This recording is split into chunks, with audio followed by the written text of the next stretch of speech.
Hello, friends. I am Michael Kingswood. I write fiction for fun and profit, and this is Storytime Live on Monday, June 30th, 2025, because it's a great day. It's a wonderful day. It's a glorious day. What day is it, Kingswood? It's the day when Warfare Qualified, my brand new military sci-fi novel that I've been talking about for a long time, that's hanging up behind my head, and that's garnered all kinds of great support on Kickstarter.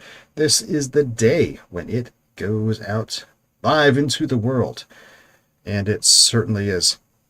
You have seen it before. I'm going to show it to you again, though. Here it is.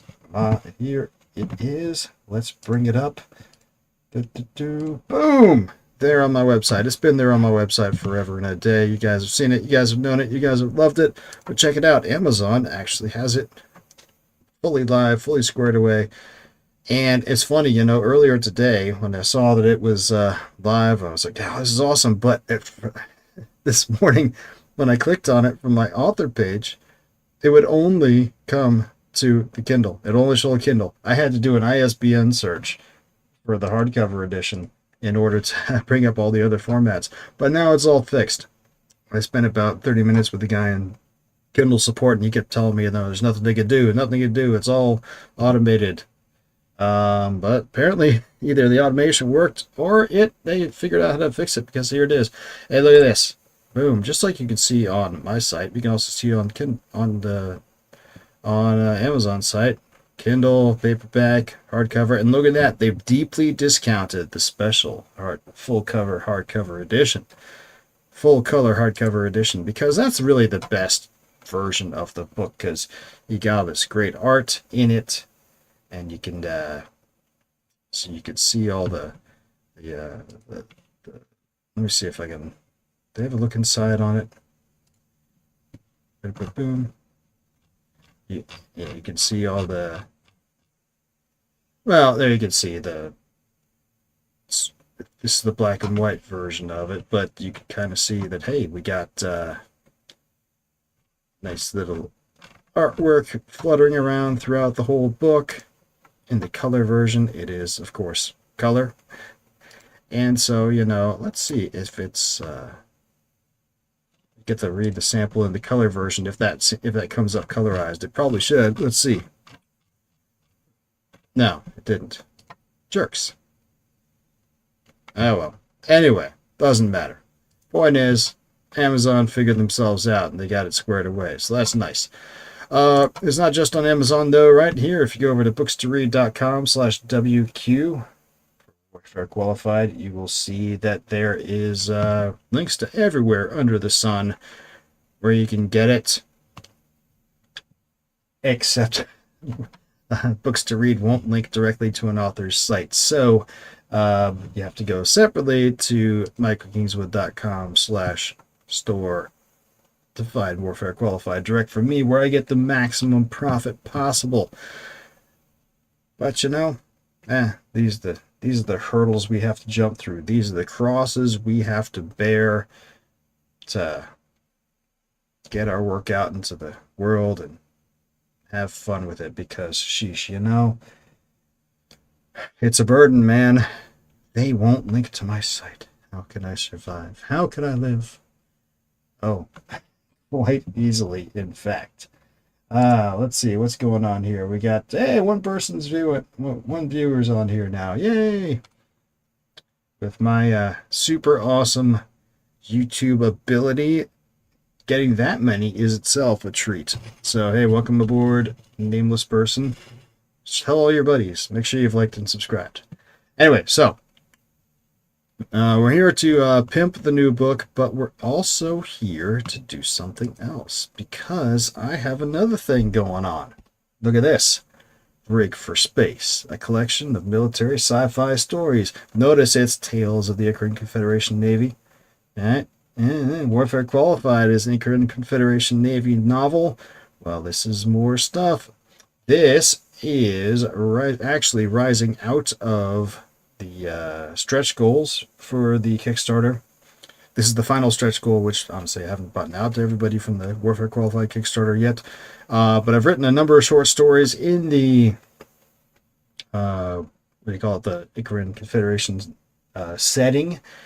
And this is a collection of 10 that I'm going to be getting out to the Kickstarter backers here within the next week or so. And then later on, towards the end of this month, we're going to run this next campaign, a 10-story collection of military sci-fi, and we're going to combine it with all the other short fiction collections that I've done over the years. And also, of course, you can get other novels. And if you missed Warfare Qualified and you don't want to buy it from Amazon or straight from me, but you want to get the Kickstarter, another Kickstarter campaign, well, heck, you can buy it there too. So we're going to run that at the end of the month. It's going to be great. People who got this book who will have gotten this as a Kickstarter stretch goal from Warfare Qualified obviously will not need to back it for this particular book, but everybody else, there's two Icaran Confederation Navy short stories that have been put out into the world to date as teasers over the years. But this is going to be 10. So that's going to be awesome. And we're already having plans for the next Icaran novel. And that'll be great. So that's going to be the next campaign. After that, we'll be moving back to Glimmervale Chronicles to do Glimmervale number 8. And then after finish that up, I have 2 books I got to finish that I got started on a long time ago and never finished up to finish up a series that I started way back at the beginning of my writing career. The career, such as it is, I mean, it's not like I'm making huge amounts of money, but I'm making some, right? Some people make no money. I made, last year was my best revenue year to date, and, made a few grand. It was like, hey, that's cool. Some people make nothing ever. It's like, heck yeah. So I've got professional level publishing credits in the short fiction markets anyway. Got multi-$1,000 Kickstarter campaigns, and I've got, a couple grand here and there revenue each year, growing slowly and steadily. Heck yeah, we're doing okay. We're not anywhere near full-time, not anywhere near super pro level in terms of overall income, but in terms of quality, I know for a fact my quality's awesome. You know how I know? Because people have been in the business for 3+ decades, have given me constructive feedback, but also told me, dude, you're one hell of a writer. So it's like, hey, I know I'm good. And you should know I'm good too. And the way to know it is to go buy the book. Right? $5.99 for the Kindle or the ebook. If you come straight to my site, it doesn't have to be Kindle. You can come and hook it up. Let's pull up the ebook option here. So BookFunnel here. BookFunnel is a service that I work with. You buy straight from me, and there have been a number of people who did during the pre-order stage who today got emails from BookFunnel with the links to their downloads. They'll send you a link. They'll step-by-step walk you through how to get your ebook onto the device that you want, or just download it to your computer, and you can do it yourself. Either way, they'll hook you up, or you can just read it straight off of the BookFunnel site. Boom, it's great. It's a really great company that's been supporting indie authors for a while, so I'd like to use them in my what do you call it? My business here. For the print editions, you will also always, if you buy the print edition straight from me, you will get the ebook for free in addition to the print edition, no matter what. Can't get that from Amazon. You got to pay twice from them, but just one price from me. The color hardcover, it costs a little bit because it's a hardcover and it's colorized, but that's the dealio. So again, BookFunnel will hook you up with the ebook. This will get the book will get shipped to you within a week or two. Life will be good. Anyway, that's enough pimpage. I wanted to talk for now. We'll do more pimpage as the stream continues on, because that's the whole purpose of why I'm here. But do also want to talk about a few other things that have been going on in the world. And the first one we're going to talk about is the whole hoopla with AI generative large language models in writing. And people have been freaking out about it. And I did a video last week about how people need to just chill the hell out because it's here. There's nothing you can do about it. It is not thief theft. There's no point in going on a moral crusade about it. You can argue the legitimacy of whether, if a person uses it to construct a novel, whether that's really being creative or not. Okay, cool.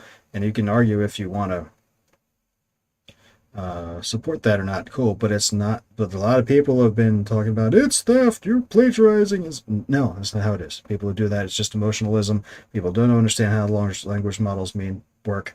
I don't really understand how the ins and outs how they work. My degree is in mechanical engineering and astronomy, not computer science, and I'm not a coding guy. I took a couple coding classes back in the day, and I took AP computer science, and then I had to take a coding class my first year in university, and it's like, oh my god, no, no, I can't. No, I don't want to do this.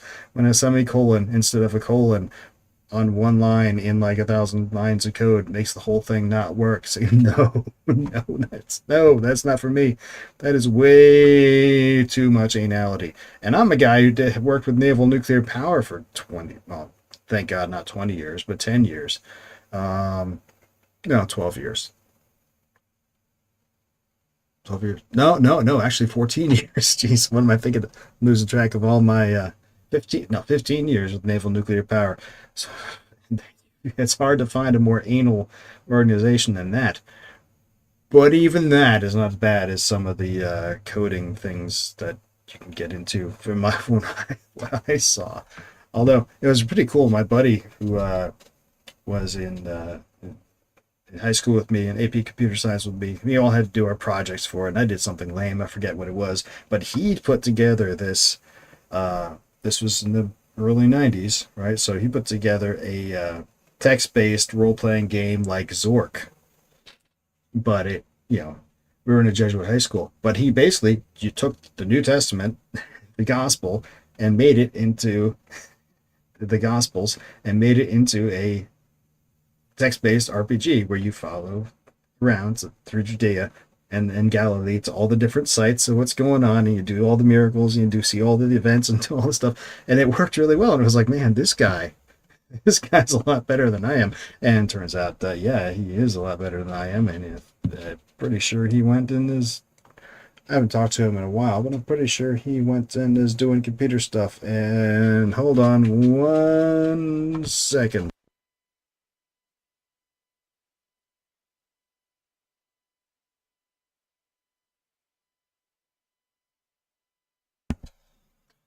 Had a kid poke the head through the door and looked like she needed something, but she ran off. So hopefully, I'm in the house, so I know the house isn't burning down. So I guess we're good. Anyway, one is I'm not a computer guy. I can do computers. I'm not a coding guy, but in my limited understanding of how these things work, it didn't take long to realize that the large language model thing, and then all the authors talking about, oh, it's theft, it's plagiarism, you're stealing people's work. No, that's not how it is. It's just taking that which has been input into it and using it as a reference point to generate something coming out. And the thing that's generated coming out is it can imitate a voice, it can imitate a tone, but I suppose you could tell it to directly copy the thing that was entered into it, but what would be the point? You could just take the thing itself and copy it. And if you did that, that would be plagiarism. If you did that, that would be theft. If you did that, that would be copyright infringement. But merely using it as a reference to generate something new is not. And yeah, because what is copyright? How do you? Oh, hey, let's look here. I found this lady here. Nice lady here, Street Lib. She made a little video about the battle for fair use and intellectual property. This was 11 days ago, and it was before the couple of court rulings that we're going to talk about here. But she's going to tell you the same thing I told you last week about copyright. So when you write a book, you automatically own the copyright. You can send it to the copyright office, or you simply, by the act of publishing, you legally own the copyright for that particular collection of words in that particular order, in that particular binding and style. It is your work. It is your intellectual property, and it is your author's creation. So what happens when AI companies use thousands of books like yours to train their algorithms without asking permission or paying a dime for all those words you very carefully arranged? I don't know what happens when you go to the library and check out a whole bunch of books and put them in your head and then use the books that you've read as your basis for understanding fiction and then writing your own book down the line, having been inspired by the fiction you wrote before. Now, a computer doesn't think. It's not intelligent. It has no soul. It can't do anything on its own except what it's been told. So the parallel isn't 100% 100% on the nose, but it is equivalent. Well, let's see what the rest of this lady has to say here. That's conflict. That's the conflict exploding across the entire publishing industry right now. People are tearing their hairs out.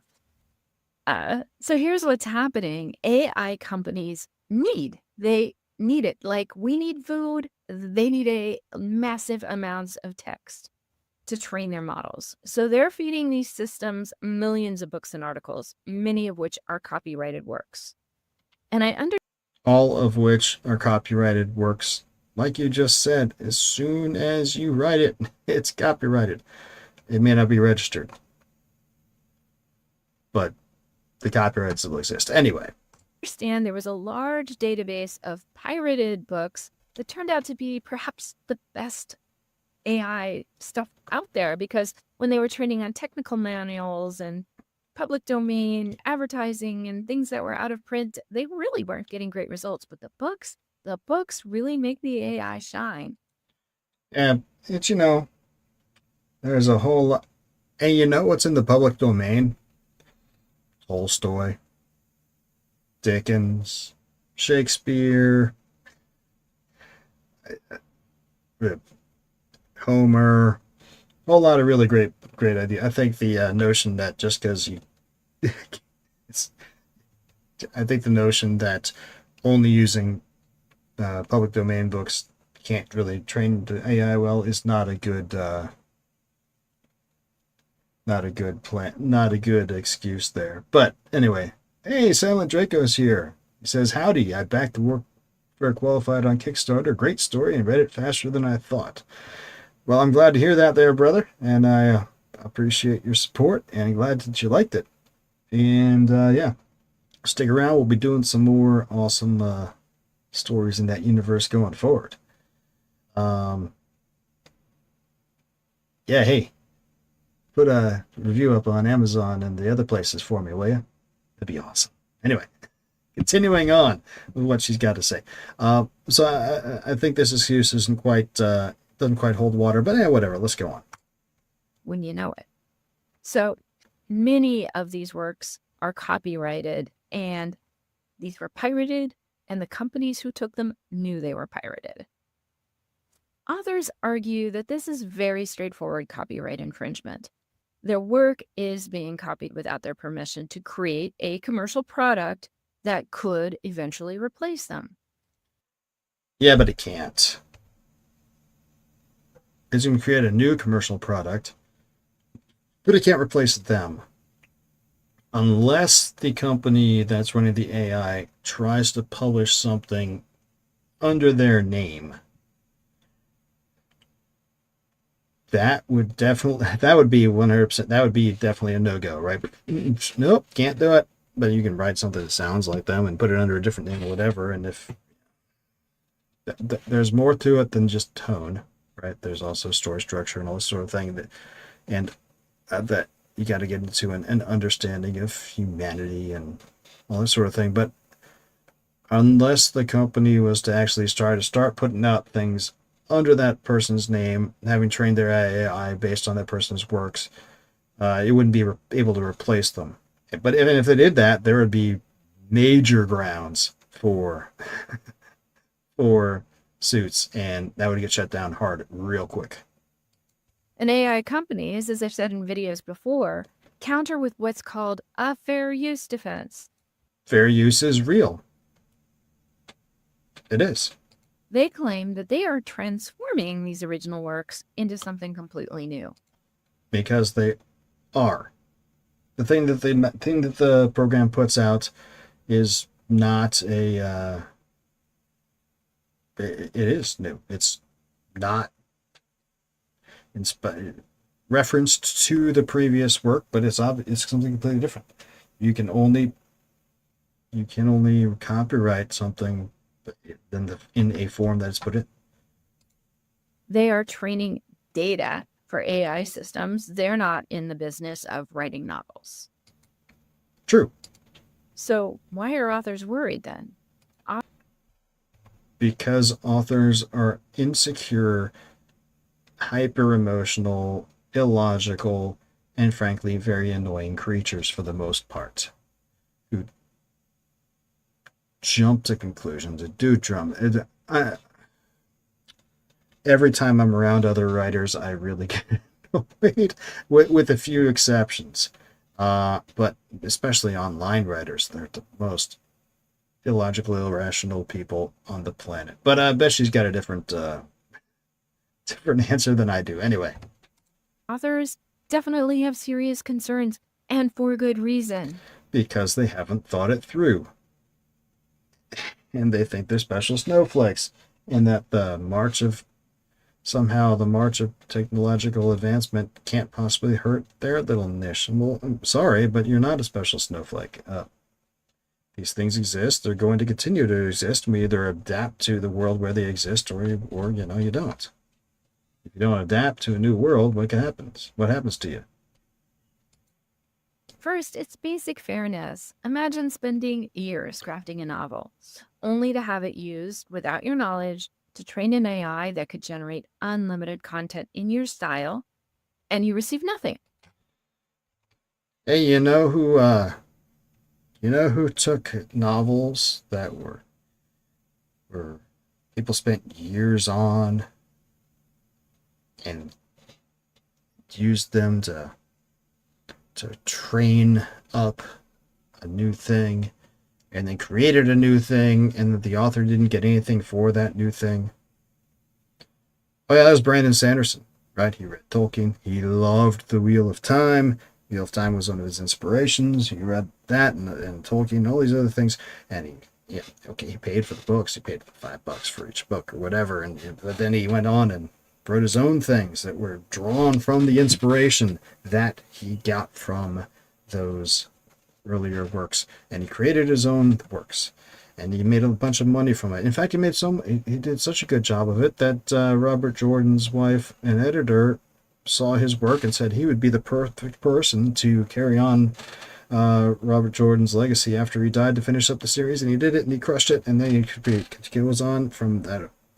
And he got access to all of Robert Jordan's notes and all that other stuff while he was writing it, so he got deep delve into his brain, and he took all that and he continued to do his own career, and he's doing this Way of Kings and this Stormlight Archive series, and he's crushing, making whole tons of money, and he's going on, and he's doing Kickstarters. He's making $40 million in Kickstarters. He's doing all this other stuff, all this other thing. Does Robert Jordan's wife get any money from the stuff that he created after he was inspired by Robert Jordan? No. You know why? Because it's not Robert Jordan's stuff.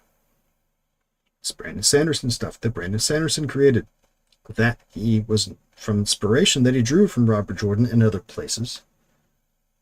But it's his creation. It's a different thing, right? Now, an AI is not a person, but it's being guided by a person who gives it the prompts and gives it the script to flow through and gives it the outline to follow. You can't just click a button and say, give me a novel, and it spits out a novel that makes sense and you can go sell it. I mean, you can try to do that, but it's not going to work. I've never played with generative AI for text. I've only done it a little bit, played around with it a little bit for some imagery. But hearing from people who have, it sounds like it's only good for a couple thousand words at a time, and then you still have to guide it strictly to where you want it to go. So you have to have an idea of the story. You have to understand story structure. You have to have characters laid out and what they are and who they are and where they're going and what you want them to do throughout the whole thing. You basically have to create the novel before you ever start using the AI system. It just speeds up the process of putting the words down on the page.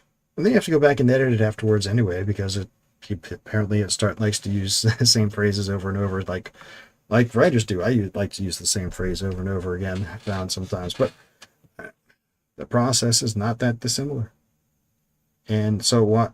So should Robert Jordan's widow get royalties from the Stormlight Archive books because it was inspired by the Wheel of Time? Of course not. So how is that? How is this fairness? How does this fairness argument that this lady's trying to make here stand up? Anyway. Second, it threatens our livelihoods. No, it doesn't. No, it doesn't. I mean, it could if A, you're no good, and B, you refuse to adapt the times. If AI could churn out books that mimic established authors or genre, publishers could flood the market with AI-generated content, competing directly with human writers and not having to pay them any royalties. Yeah, this is just a variation on the this greed that indie writers were talking about 10 years ago. And it's because writers don't do math, right? Writers, if I could snap my fingers like Thanos and make one rule for life, it would be that nobody can be a writer who has an English degree. Nobody can be a writer who doesn't have a useful degree or at least useful experience in the real world, because holy God, writers who are just have English degrees, or even worse, who have Masters of Fine Arts, are the worst when it comes to anything practical. All right, so 10 years ago. So Kindle comes out in 2009, and people start figuring it out that they can self-publish. And 2010, 2011, that's when I started getting into it.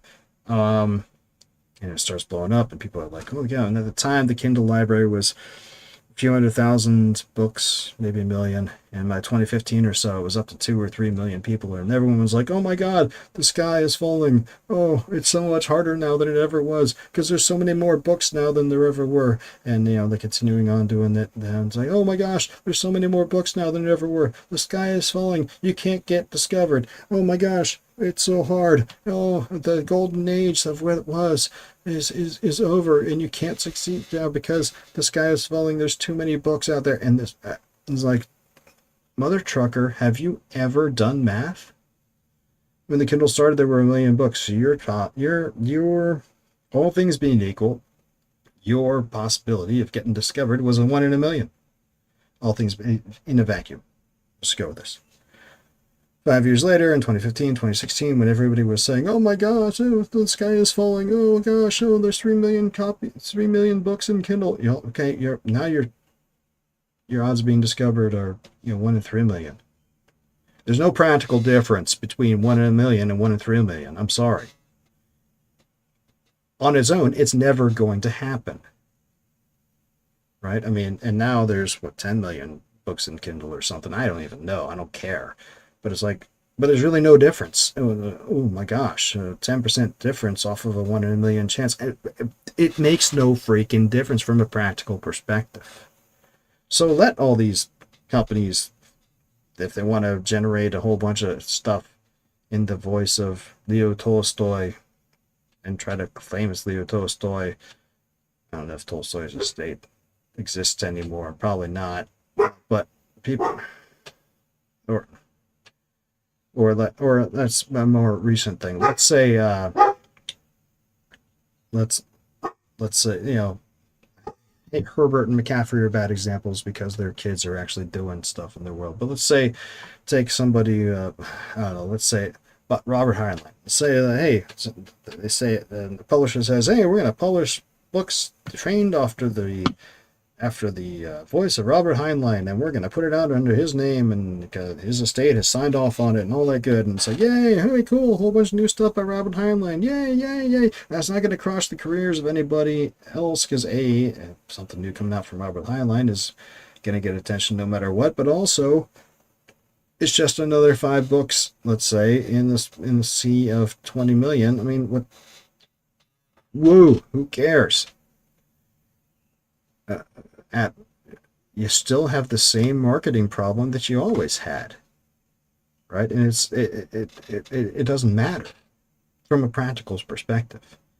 But writers are emotional, illogical beings who don't do math, and so they can't figure that out. And finally, there was no transparency here. Most authors have no idea if their works were included in these training data sets. I'm sorry. I'm sorry. Okay. Has anyone ever gone to a used bookstore or go to a library? I mean, authors know if their books have been purchased by a library, but no idea who checked it out. And no visibility at all on used bookstores, right? So, but the author's work is being shuffled around amongst a whole bunch of different eyes and all over the planet all the time, and there's no visibility on it, and it's not an issue. The only difference is now is that writers think that it's different because it's digital, but it's conceptually at the foundational level, it's not. I'm going to put a link in the video to the author, the Atlantic article that compiled a database of all the authors that they knew were trained on these data sets, and you can look up and see if yours is included. Oh, for God's sake. Okay, so I hadn't watched this this video. I had only watched the first couple minutes of this video before I got started on it. But there was people have this really, really, really weird notion about piracy. It seems like she's making the same. Oh, look, it's a pirate book site. Oh my gosh. Need I quote Neil Gaiman? I mean, I know he's out of favor now, but when the web started, I used to get really grumpy with people because they put my poems up, they put my stories up, they put my stuff up on the web, and I had a belief which was completely erroneous, that if people put your stuff up on the web and you didn't tell them to take it down, you would lose your copyright, which actually is simply not true. And I also got very grumpy because I felt like they were pirating my stuff, that it was bad. And then I started to notice that two things seemed much more significant. One of which was places where I was being pirated, particularly Russia, where people were translating my stuff into Russian and spreading it out into the world. I was selling more and more books. People were discovering me through being pirated. And then they were going out and buying the real books. And when a new book would come out in Russia, it would sell more and more copies. And I thought that was fascinating. And I tried a few experiments. And some of them were quite hard. You know, persuading my publisher, for example, to take one of my books and put it out for free. And we took American Gods, a book that was still selling and selling very well, and for a month they put it up completely free on their website, and you could read it and you could download it, and what happened was sales of my books through independent bookstores, because that was all we were measuring it through, went up the following month 300%. Right. Neil Gaiman is out of favor now because of his dalliances and chicaneries with all those ladies, and whatever the truth of the matter would happen with him and them. I don't really care for the purposes of this discussion, except to point out that That video was made 14 years ago. It was put out by the Open Rights Group 14 years ago, based on a interview that he did some point before then. So it's been, let's say, 14, 15 years that we've known that piracy, the pirated books database, oh my God, piracy doesn't hurt book sales. It never has, never will, because people who are going to pirate books were never going to buy your books to begin with. Some of the people who get the books for free just don't have the money, and so they're not going to buy it, but they might buy them later because when they have the money, because they liked your thing and want to support you. Because people want to support the authors that they like. But even if they don't, they talk to their friends, and word of mouth gets around, and people do it. Piracy is not a threat, but God forbid. I mean, somebody's going to say, well, Neil Gaiman's special. Well, Neil Gaiman is special in a whole lot of ways, good and bad. But the concept is that piracy is not a problem. Somebody taking your book and reading it without paying you isn't a problem in terms. An author's biggest problem is obscurity, that nobody knows you exist. That's my biggest problem. That's why I'm here on YouTube and Rumble and all the other places, to try to get the name out, try to let people know that I exist, so that we can sell some books.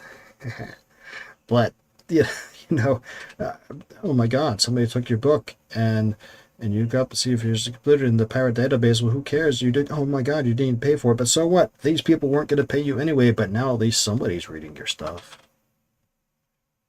But that's different from the AI discussion. Sorry. So, what's being done? Authors are not taking this lying down. Organizations like the Authors Guild are fighting back through lawsuits against major AI companies. They are advocating for laws requiring permission and payment. They are pushing for AI-generated content to be clearly labeled. And they're developing new contract clauses to protect authors' rights. Yeah, well, let's talk about a couple of those lawsuits, shall we? All right, Anthropic wins ruling on AI training in copyright lawsuit. But must face trial on pirated books, right? In a test case, this is from the AP. Right? Oh, yeah. June 24th. In a test case for artificial intelligence industry, a federal judge has ruled that AI copy Anthropic did not break the law by training its chatbot Claude on millions of copyrighted books. But the company is still on the hook and must now go to trial over how it acquired the books by downloading them from shadow libraries of pirated copies. Judge William Alsup said in the ruling that the AI system is distilling from thousands of written works to be able to produce its own passage of text qualified as fair use under U.S. copyright law. That's because it is. Because it was quintessentially transformative. Because it is. Like any reader aspiring to be a writer, Anthropic's AI's large language models trained upon works not to race ahead and replicate or supplant them, but to turn a hard corner and create something different, Alsup wrote. And he's right. Right? But while dismissing a key claim by the group of authors who sued the company for copyright infringement last year, Alsup also said Anthropic must go to trial in December over which alleged theft of their works. They had no entitlement to use pirated copies for its central library, he wrote. All right, so two different issues. One is the large language model training itself, and the other is use of the pirated copies. Now, if the lawsuit hadn't happened, nobody, it would have been completely transparent, the piracy thing. Now, the piracy thing is its own thing because it is illegal, right? Technically, to download pirated works. And so now the company has been documented to have done that, so it's not like the judge can just say, oh, well, you're good. I mean, it's got to be addressed, right? But this is let's read the rest of this. A trio of writers, India Bartz, Graeber, and Wallace Johnson, alleged their lawsuit last summer that Anthropic's practices amounted to large-scale theft. The San Francisco-based company ceased to profit from strict mining the human expression and ingenuity behind each one of these works. Books are known to be important sources of the data, in essence billions of words carefully strung together, that are needed to build large language models. In the race to outdo each other in developing the most advanced AI chatbots and other things, a number of tech companies have turned to online repositories of stolen books that they can get for free. Documents disclosed in San Francisco's federal court showed Anthropic employees integral concerns about the legality of their use of pirate sites. The company later shifted its approach and hired a guy from Google. Google exec from their library. With his help, they began buying books in bulk, tearing off the bindings and scanning each page before feeding the digitized version into its AI model. That Anthropic later bought a copy of a book it earlier stole off the internet will not absolve it of liability for the theft, but it may affect the extent of statutory damages, the judge wrote. So, yeah. So, in this case, Anthropic recognized they were doing something wrong and attempted to correct it. But, like the judge said, it doesn't alleviate them from the wrong that they did. They're probably going to still have to pay some damages there. Which, not unreasonable, right? Now, a couple days later, Cadre versus Meta fair ruling use. On Wednesday, judge in the landmark AI copyright case, Cadre versus Meta, ruled in Meta's favor. U.S. District Court Judge Vince Chabria was reluctant, calling his own ruling in significant tension with reality. 13 authors were in the case. The facts of the case were egregious. Not only did the Meta pirate unlicensed copies of the author's works, but internal Meta messages revealed during discovery show that the company's own employees expressed legal concerns. Other messages, this is from Mashable, Cicely Moran, and I'm sorry, AP, I should have given as Matt O'Brien on AP from the previous work. Sorry, Matt, meant to credit you earlier. I apologize on that one. So instead of settling the mess of copyright battle over AI training, Jabria's ruling as another layer of complexity, and it goes and talks about the Anthropic case. Judge Jabria says, so in the same judge also, we talked about that. Both cases unfit use doctrine. Judge Alsop has a very narrow view. If the generative AI output does not itself infringe a particular work used to train the model, any loss in sales of the training work caused by people using the AI output instead cannot be taken into account as market harm under the fourth factor of fair use, said Bernays, who is a intellectual property law professor. But any loss in sales of the training work caused by people using the AI output instead. But nobody's going to use... This guy doesn't understand what the AI output is, because the work that's used for training is not going to just be spit out by the AI output. It's going to be a different work. And they might try to claim that it's the same author, but it's not. It's a different work. So I don't know how you can make the case that you have loss of marketplace, loss of sales from something that's different. Judge Chabria says that's wrong. Harm caused by diluting the market for training work can and should be taken into account. A serious market dilution harm could even outweigh a third level. Okay. So the Calgary plaintiffs whiffed on their fair use argument. The plaintiffs tried and failed to argue against Meta's fair use defense. Kevin Madigan, Senior VP of Policy for the Copyright Alliance, wrote that the plaintiff's lawyers shockingly failed to present the potential counter-arguments. Of the four fair use factors, the case hinged mostly on factor 1, whether the use is transformative, and factor 4, whether the use harms the existing or future market for the copyrighted work. Jabria, the judge, favored Meta on factor 1 and said it was transformative.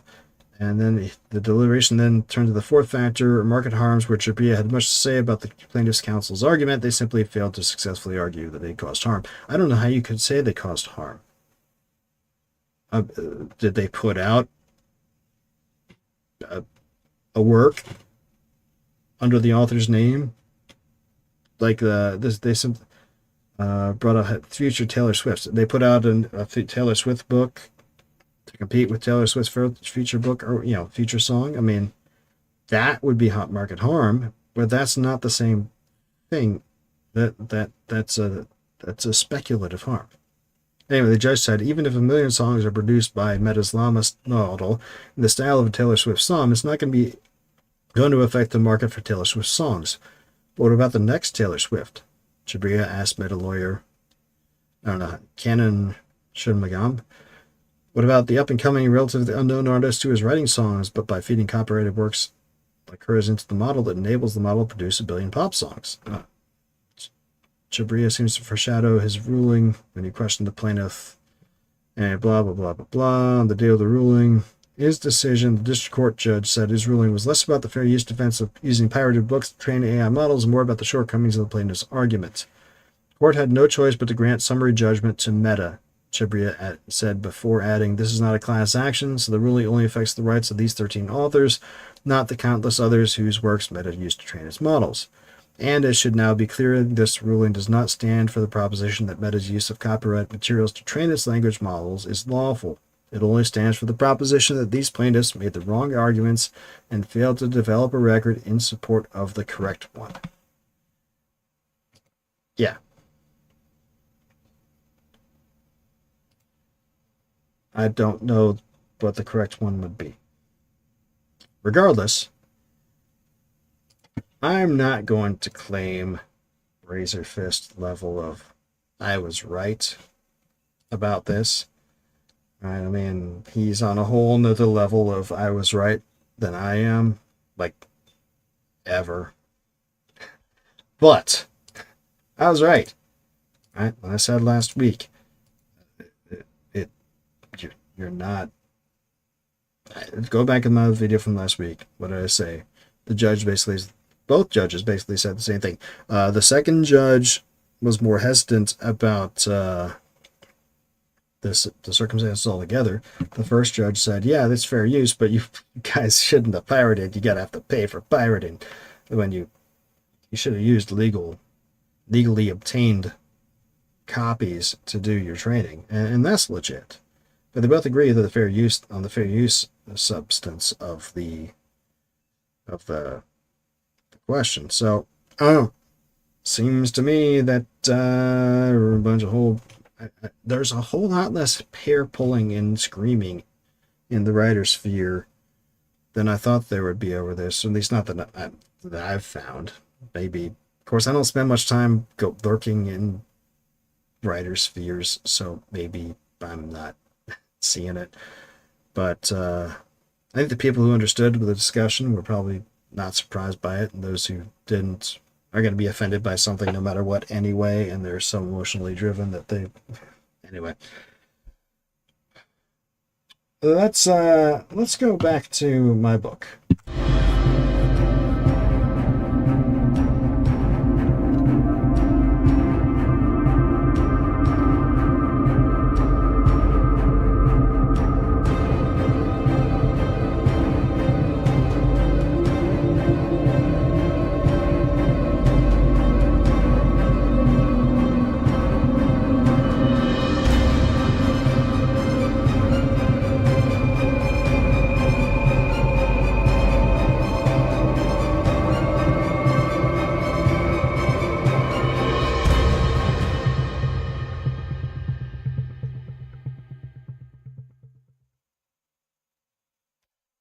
Yeah, so anyway, showed you it before, and here's the Kindle page, the Amazon page. You can get the Kindle version, you can get the hardcover version, you can get the paperback version, you can get all those versions at Amazon, and yay, that's awesome. You can get over here on all the other bookstores that you want by going to bookstory.com/WQ. But the best place to go, the always best place to go, is directly from me. michaelkingswood.com/store will get you over here to the SSN Storytelling bookstore. SSN Storytelling is my business name, where you can go through and you can pick the type of book copy that you want to get of Warfare Qualified. And hey, look, those two Icaran Confederation Navy short stories that I mentioned before, they're here too, but the other 8 are going to be coming out on the next campaign in Rig for Space, Tales of the Icaran Confederation Navy, which we're going to start, I think, at the end of July after I get this thing out to the people who deserve it from the Warfare Qualified Kickstarter campaign, because it was a stretch goal for them, and I planned to get it to them here in June, and I've been distracted by other things and didn't get it done to them yet. But I'm going to get that to them, and as soon as I get that to them, then we're going to launch this campaign. We're going to make, probably just a little bit of money from it, but hopefully get some new eyes on it, and you guys can enjoy it and look at all these great, fun, awesome stories you're going to have fun with. It's going to be great. Now, speaking of fun and things that I love and that you love, I have, some of you who have been around the channel for a while know that I have done some music reaction stuff in the past.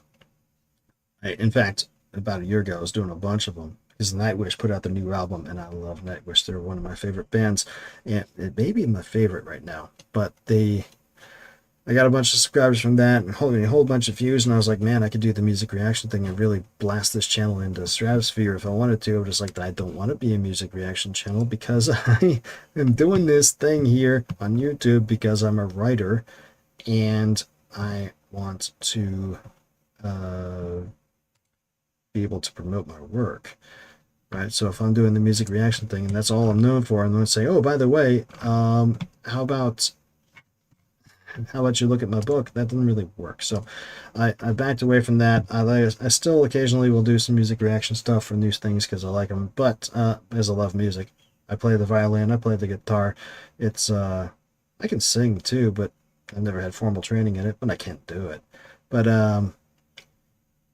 where was I going with this? Oh yeah, that's the reason why I haven't done much music reaction stuff around here, because I want to keep it focused on writing stuff, and that's also the reason why my subscriber count's been going slow. Well, the reason the subscriber count's been ticking up so slow is because all I've been doing for the longest time was just putting up my audiobooks and my short stories and stuff, but nobody knows who I am, so why would anybody know to tune in? And then nobody knows to tune in, so how would they know who I am? And there's this vicious cycle where you put stuff out and nobody sees it because nobody knows to look for it, which is why I'm doing more content of other things that are writing related in order for people to, and fun related, in order for people to get to know me and see who I am and love my books and buy the new one that's right over my shoulder right now because it's an awesome book and you're going to love it. But anyway, was that convoluted enough? Anyway. So Nightwish, established in 1996. I didn't discover them until late 2020, and I have no idea how I could have been so foolish to not do that, but that's where it was. And their 30-year anniversary is coming up next year, just like the 250 for the States. And I was thinking, I was like, man, wouldn't it? They've had 3 singers, 3 bassists now, and it's like, wouldn't it be awesome if they did like a anniversary tour, or even just a couple of special concerts, get all 3 singers back together and the bassists back together, and just, but I was like, oh man, but there's bad blood. I don't know if that'd be possible, but I just saw this today. It makes me think maybe something like that might be. Check out what Tuomas and Tarja here are saying about each other. Ne 9 vuotta yhteistä matkaa antoi meille molemmille tahoille hienot eväät siihen, mitä me ollaan tehty viimeiset 20 vuotta. Ilman toisiamme ei oltaisi tässä paikassa. Joten ollaan nyt molemmat osapuolet vaan kiitollisia ja muistellaan niitä hyviä hetkiä, koska niitä oli valtavan paljon. Tarja oli mulle aikoinaan hyvin merkityksellinen ja rakas ihminen, ja en vilpittömästi toivo hänelle mitään muuta kuin kaikkea parasta. Mä oon aina nauttinut kuitenkin bändin musiikista. Ei siinä musiikissa ole koskaan ollut mitään vikaa, päinvastoin. Että en mä niinku kanna kaunaa asioista, ja musta on ihan tosi ihana laulaa näitä biisejä. Siis todellakin. Ja palaan jälleen siihen, että mä oon ylpeä siitä työstä, omasta työstäni sekä yhteisestä työstä, mitä tehtiin. Dude, there was bad blood, but it looks like there's not anymore. Could it be? Could it be? That would be awesome. Anyway, that's just me spitballing, but that would be cool. I would fly some long distance for to see that concert. Tell you what, that would be awesome. But probably just me being flight of fancy, but it would be cool. Speaking of cool stuff, but more on the funny side of things, I came across this video over on Twitter the other day, and I have to share it because it's hilarious. Welcome back to Jake GTV News. The average American can't figure out why they feel like absolute trash. We go live to a triple-boosted science truster who says, It's just her genetics. it's just genetic? Yeah, literally. I never eat red meat. I switched to seed oils only because, health. And here I am. We're here with a man who's just glowing from head to toe. Sir, what's your secret to your health? Statins and blood pressure meds. Hold up, I'm about to have a heart attack. What's your secret? Just avoid the sun. I have skin cancer. That's why I do this. Good thing they listen to their doctors. Not much more they can actually do. True. Let's thank Big Pharma for being the main source of funding of all of our propaganda. Sponsored by Pfizer, the largest criminal organization to ever do it. We promised to take the red dye out of the Skittles. Oh, thank God. Red dye was the real emergency. Let's not talk about the other colors, the fluoride, the chemtrails, and the deadly mRNA altering our DNA. Back to you, Jenny. Thanks, John. We're here at the local 7-Eleven and want you focusing on what's in the candy. And this way, you won't notice the rising autism and heart disease in children. Well, autism and child heart disease isn't that big of a deal. It's not like the jab causes turbo cancer or anything. Jessica goes live to find out how to prevent it. How are we going to prevent cancer? Do you know how much commission I make off chemo treatment? Next question. What's the best way to stay healthy in today's world? The key to getting healthy is lowering your cholesterol. Trust me, I'm a doctor. Look, just trust your fat doctor. He once watched a 1-hour lecture on nutrition.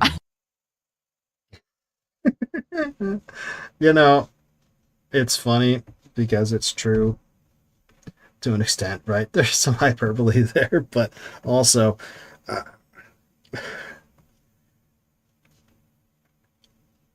it was immediately obvious in May of 2020 that the COVID thing was way exaggerated, way overboard. All I had to do, I know most people will say, Kingswood, how could you say that? Because I actually downloaded the data and I looked at it. The data from the CDC, and I looked at it and I realized that the various columns that are supposed to be additive didn't add up.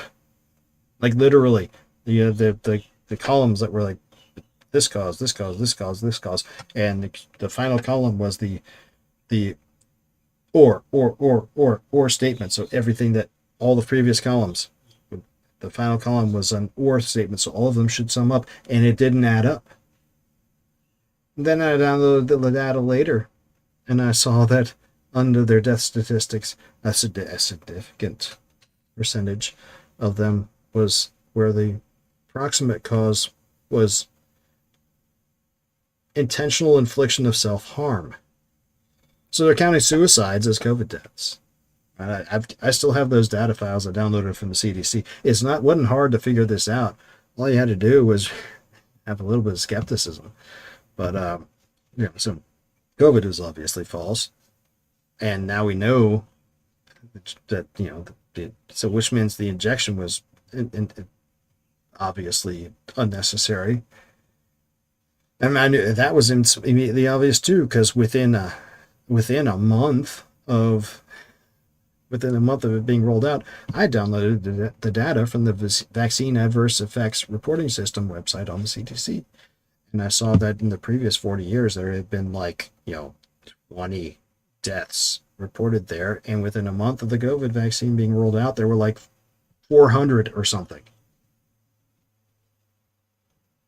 Never mind the fact that, so you already knew it wasn't deadly. You already knew the death rate was vastly overblown. And then you see that the shot is killing people. And it's like, okay, well, we're not getting that thing. And then it makes you question everything else, right? So can you wonder, the people are talking about chemtrails. Chemtrails were the stupidest thing I ever heard of. I remember somebody sent me a link to Alex Jones talking about chemtrails. I'm like, dude, that is the dumbest thing ever. Have you never heard of a contrail? It's condensation of water, of ice crystals in the exhaust plume of a jet engine as it's going through the air. It's the stupidest thing ever. Everybody, I was like, no, you guys are retarded. You don't. I'm an engineer. I understand how physics works. This is dumb. Stop it.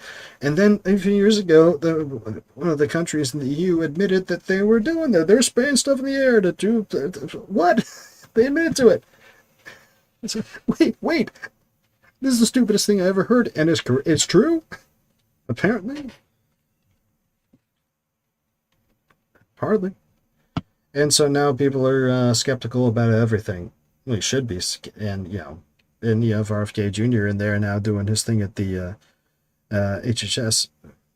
Hopefully doing some good. And he's, God bless him, I hope he's able to get rid of some of the jackassery that's out there, because it's obviously a corrupt system.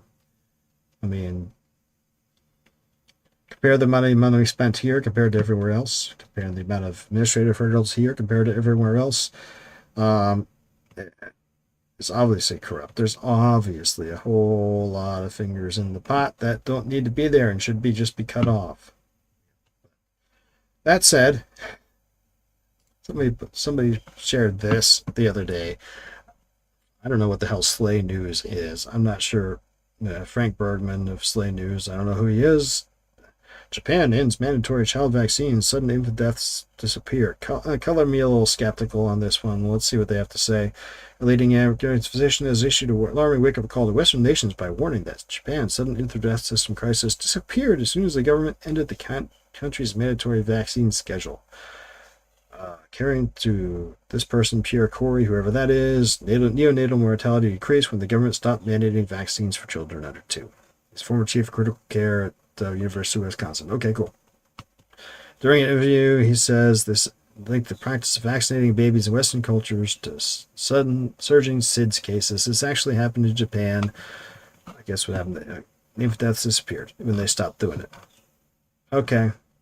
I don't know what Slay News is.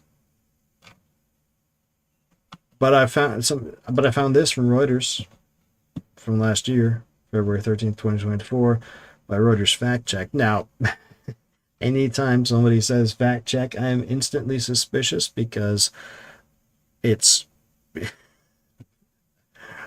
fact checkers have been shown to be merely political operatives. However, it bears reading. Japan recommends vaccinating infants under 2 years old, according to the Japanese Ministry of Health, Labor and Welfare, contrary to claims on social media that these vaccinations have ceased, and suggesting a link to the country's long-running decline in sudden infant death syndrome. Posts on various places said SIDS in Japan ceased from the time they stopped vaccinating under 2-year-olds. Now, hold on a second. This was posted last year, but this was just posted this month. I don't know who Frank Bergman is. I don't know what Slay News is, but Reuters was commenting on things that saying the same thing a year ago. Oopsie. SIDS is the unexplained death of a baby who stops breathing, often during sleep. The cause is unknown, but is thought to be related to problems affecting automatic brain functions like breathing and waking, according to the U.S. National Institute for Child Health and Development. Recent respiratory infection is also seen as being...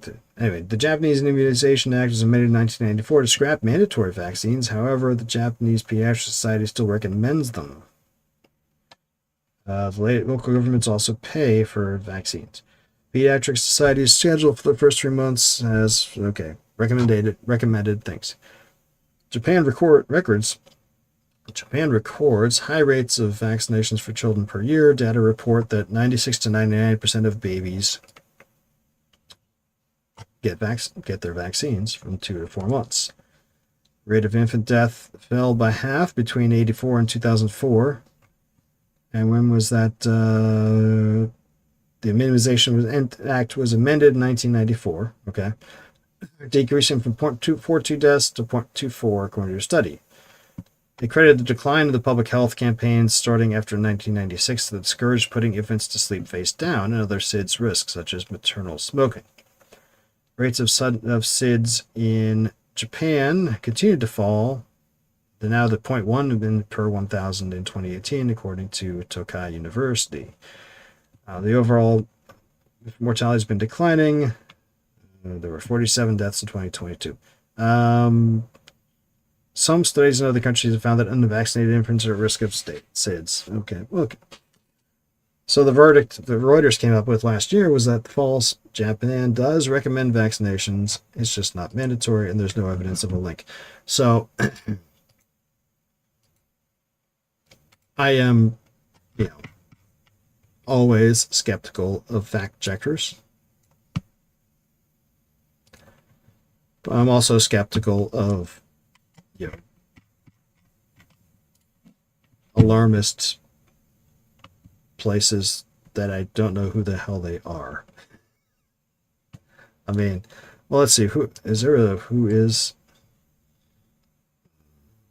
about Slay News? Who the hell is Slay News? An independent media outlet providing truthful reporting, free and open exchange of ideas. With that foundation, the unwavering belief in the greatness of America, Slay News of America. Slay News has quickly grown to an international news company. Cool. Unapologetically pro-America and pro-free speech. I agree with both those things and stands by a pledge to put our people corporate beliefs. Okay. When they fast-growing alternative media companies promises to always prioritize the most valuable asset, our readers. Well, you know what? The fastest growing alternative media companies, I never heard of these guys until a link was passed to me. So then again, I am not the end all be all of, news organizations and who's big and who's not. And oh my gosh, but you gotta take things with a grain of salt here, guys. It's sometimes. Anyway, how long have we been going? How long have we been going? Oh, over an hour now. Man, just cooking with gas. We're having fun. Okay. So the last thing I actually want to talk about is the new Superman movie. And it's weird because, the first trailer came out for it and I was like, what? What the heck? What is that? Because you gotta understand my perspective, where I'm coming from. Like I've said before, I'm not really a comic book guy. I've got 3 little crates of little totes of comic books up over there. They're not the long boxes or whatever the hell you call them. They're, I don't know. I've got several hundred comics. X-Men and Wolverine and mostly, and a few others.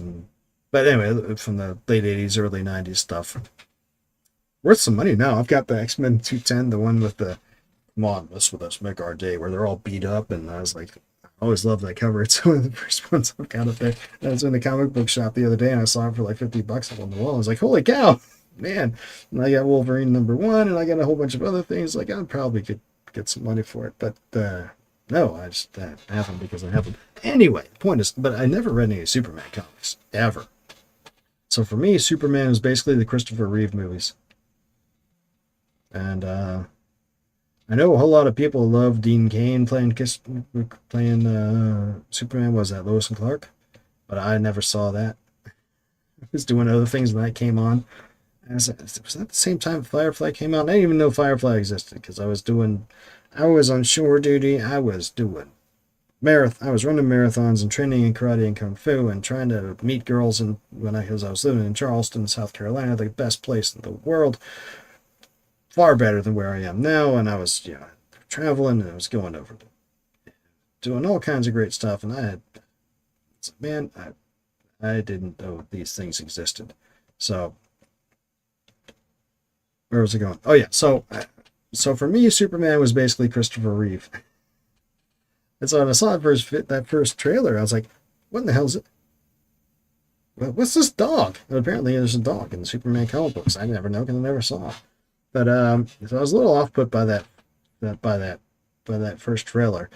The ones that came on the next time, the future ones, the one with his interview with Lois, and I was like, you know what? I'm kind of getting a better feel for things. I'm not sure about the big kaiju, but then, we'll see where that came from. But I was like, you know what? I'm down with Superman. And in the midst of all this, I had never seen the Snyder Superman stuff. So I went and saw Man of Steel and Batman v Superman. I haven't seen Justice League yet, but I went and saw all those. And I really, really liked Man of Steel. I was like, man, that was a really good movie. I liked it a lot. And I thought that the portrayal of Superman was different. It was still good. I think Christopher Reeve is better, but yeah, maybe that's just because that's what I grew up with, right? I mean, for my money, you don't get any better than Christopher Reeve duking it out with Zod and his two henchmen, and slamming the tower on top of Non and doing all the frying Zod with reflecting Zod's heat ray back at him, so he gets fried in front of the Coke sign and all that great stuff from Superman 2. It was great. Hell, man, I even liked Superman 3. Superman 4 I didn't like as much. But, the point is that so it's not really matching up with my notion of what Superman is, but I'm down with it. But man, it's weird. There are so many guys, so many people in the space, in the YouTube space in particular, who are like down on it, skeptical on it. Now, I was a little skeptical too, but I've come around and been like, you know what? As I've come to learn a little bit more about the comic history, and the dog's a thing, and he had robots and Fortress of Solitude. Okay, cool, I'm done. And it's not set in the real world. Okay, cool, I'm down. Let's go. But man, here we go over the last week's Friday Night Tights. These guys, and these guys, and a couple more things I'm going to pull up. It's just interesting dynamic that's going on with it. Here we go, Ryan. For me, fellow Navy guy. Of course, he was on an aircraft carrier nuke, so he's not as good as submarine officer, but still. For that clip, I saw a lot more. Like I don't. And they're talking about the clip that was released this last week, where he storms into Lex Luthor's office, and I thought it was a cool scene where Superman's pissed off. He's barely holding his temper back, and Luthor is just like, "Yeah, whatever, bitch," because he knows Superman. He's not gonna actually hurt him. But it's like, I can twist the knife, and Superman's like, I want to get him, but I can't. It's like, wow. I thought it was good. Anyway. I don't think it was, I'm sure there's a lot of Snyder people, like gun people, whatever. I saw a lot more people in our space, people aren't Snyder, whatever, just saying, this is ridiculous. Superman would never act like that. He's acting like a whiny brat. He's like an emotional man-child. Yes. I saw a lot of that shit out there. And then I saw a lot of other people with opposite take. For me, that clip, two things can be true. We have seen Superman get emotional and get upset, especially when people he cares about are in trouble or being threatened or whatever. We've seen it in comics. We've seen it in television. We've seen it in the movies. However, because so much of the marketing of this, yes, we've had little heroic moments and a one-line or two from Superman, but in terms of the dialogue, the most extensive dialogue sequences we've heard are him having a meltdown with Lois. Yeah. Now him having a meltdown with Lex. So I do think you can look at those, and in context, it might be perfectly fine, but that is a lot of what we've seen from the movie is that version of Superman, very emotional at the time. Which, legit critique, but so. But a lot of people are jumping on that. Like, look at this nice lady here, Jester Bell. I've never encountered her before today, but look at her. This James Gunn Superman is a man-child. I was right. Let's see what she's got to say. A certain point. I said in this video that the Superman fans lambasted me for that. Asking the question, is James Gunn's Superman going to be a man-child? Is he going to be a man-child on the level of the characters that James Gunn likes to portray, like Chris Pratt's Star-Lord? Or another comparison, even though this is not a James Gunn character, is I said he was giving Zachary Levi Shazam vibes. And boy, was I raked across the coals for saying that. And I thought, you can get to me, and I thought, maybe I was reaching too much. Maybe I didn't make a good argument. I didn't feel great about that video and my arguments when I had made it, but I just got a sense that something was off about this Superman character. But then it turns out that I was right, because in every... How do you know you're right? How do you know you're right?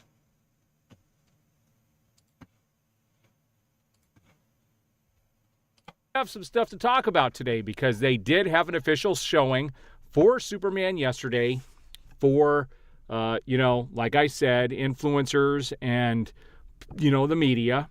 And we're getting... Huh. Cool. Did you go to that? Single clip that we get from David Corenswet's Superman He's like this. That's gonna be. Would you like a coffee? Where's the dog? The dog, loser! You took the dog! Where's the dog? Now, this clip, especially the one about the dog, went viral, and everyone had an opinion. All right, so talking about clips, hey, that's cool. I mean, hey. Oh shoot! Did I have the?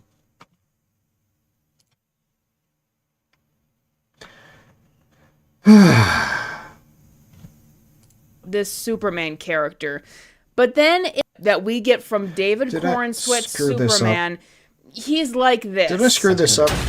Okay, I'm going to show this again just in case I screwed up by switching things.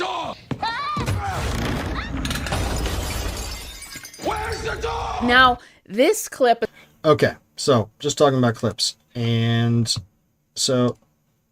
Because they did have an official showing. Okay, in case I forget, in case I had it. For, like I said, influencers and, the media. And okay, so I might have screwed up the showing of the videos and whether my face was showing or not. Wasn't paying attention to it. But anyway, so this nice lady here, well, I don't know who she is. She's much better at YouTube than I am, but she's making an opinion based on the clips that's been put out here. Like our good man here has pointed out, there was a showing that was released for everyone. So some people have actually seen the whole movie. From her statements, I think that so far in this video, I don't think that's her. Well, let's see what this guy's got to say. He hasn't seen it either, but he's gotten some reports. And we're getting some reports coming out of the film now, and it's not looking as rosy as what everybody was expecting. And it's a pretty good foregone conclusion at this stage that this film is going to be divisive, and it's not going to make the money they think it's going to make or what it's going to need to make. I don't know about the money side of things, but Robert Meyer Burnett on his stream the other night, his Midnight Metal stream on Saturday night, he mentioned that several of his friends around town in LA had gone to the screening, and he said a similar thing that it's gonna be you're gonna love it or you're gonna hate it kind of vibe with this one. He's coming down on the side of Rob's coming down on the side of it looks like it's gonna be fun. I'm gonna love it, but apparently the feedback he's gotten is that there's gonna be people probably who aren't gonna dig it. That's true of any movie. But Rob came down on and said something along the lines of if you're the type of person, but basically if you're just willing to kick back and just go with it, go with where it leads and just go with it and have fun, you'll dig it. But if you're someone who's more rigid, you may not dig it. I don't know. I just find it fascinating that people are making these definitive statements, whether her or these guys or this dude, without having seen the movie. In fact, we've got this other guy, the Fourth Age, who, again, don't know who the hell this person is, never saw him before today. Again, much better at the YouTube than I am. But he's got this whole thing that he's put out 2 days ago. I'm talking about, comparing Superman with the archetypical heroic dude, and why James, the title says it all, why James got it wrong. Now, I haven't seen his whole video here. I've seen about half of it, and he's pretty much, frankly, kind of not completely talking out his butt, but talking out his butt, making a whole bunch of assumptions based on trailers, based on previous things that have gone on in Hollywood, and foreseeing bad things going down. But I don't know that he's got much in terms of solid basis to say, oh man, it's gonna not hold up. And which archetype exactly are you? I mean, he's going off a Christian model, and that's fine. But I'm a Christian, I can respect that. But it's just weird how people are The other day, another couple streams ago, Rob Burnett was talking about how nobody hates Superman more than Superman fans.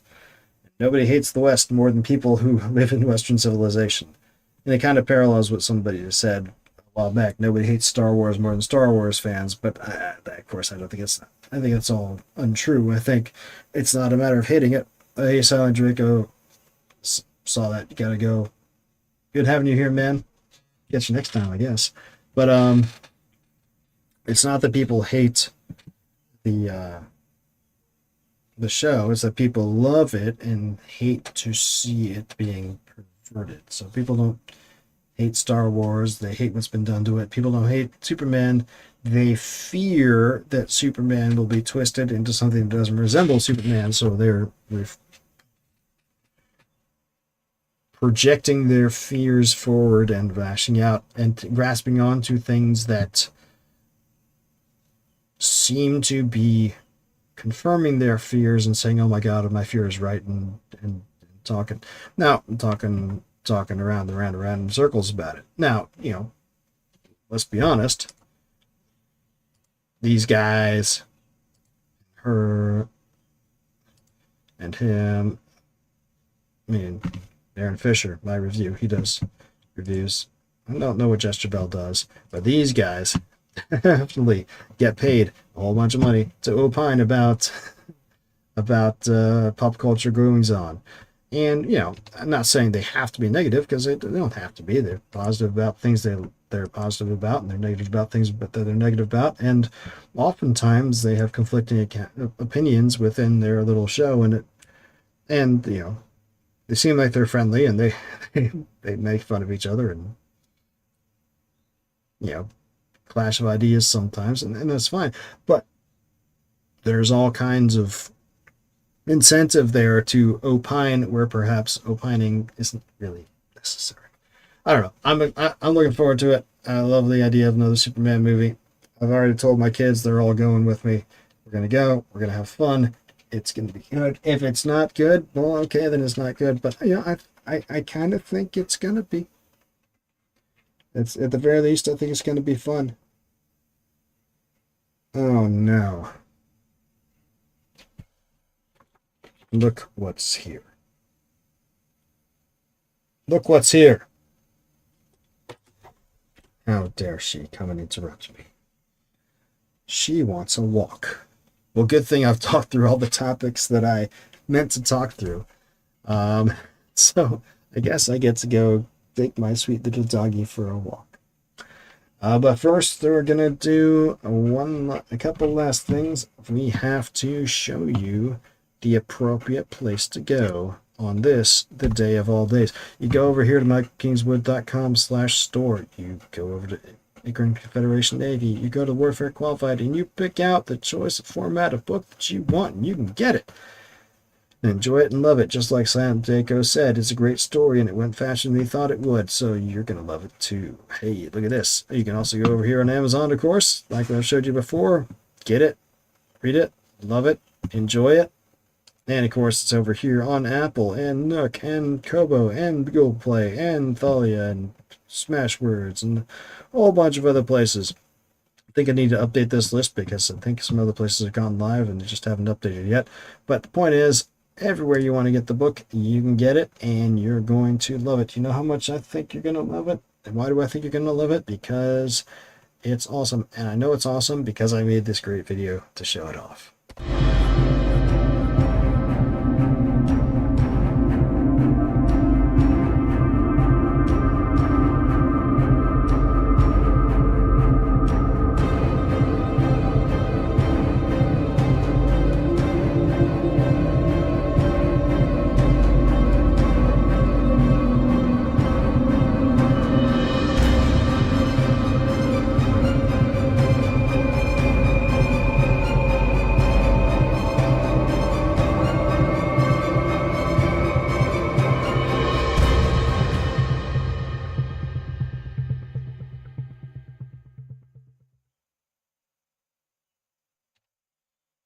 Go get the book, read it, enjoy it, and come back tomorrow and the rest of the week for more fun stories and discussion here on the channel. Don't forget to like, don't forget to subscribe, and I will see you next time. Until then, don't do anything.